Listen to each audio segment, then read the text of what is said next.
Come da richiesta del segretario Alberto Stefani, la Lega è scesa in piazza con i suoi gazebo per metterci la faccia, come recitano i volantini distribuiti ai cittadini, e per chiedere anche a loro le proposte per il Veneto del futuro.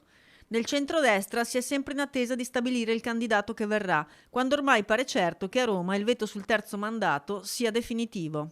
Antonio Tajani di Forza Italia ha chiuso in settimana ogni discussione sull'argomento e Salvini non pare dispiacersi troppo del futuro di Luca Zaia, purché sia Alberto Stefani il candidato a sfidare Manildo.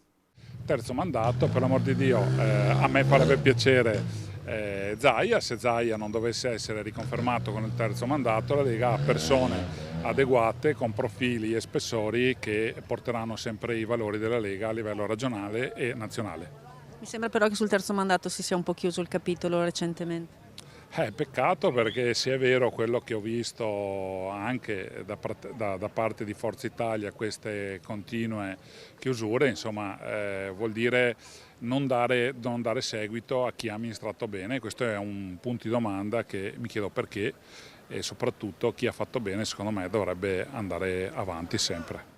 Spaccature quelle con alcune parti della maggioranza del centrodestra che non preoccupano eccessivamente il capogruppo Schiavon, che si dice certo che quando si dovrà decidere sul candidato e quando si andrà al voto, la coesione delle forze in campo sarà totale.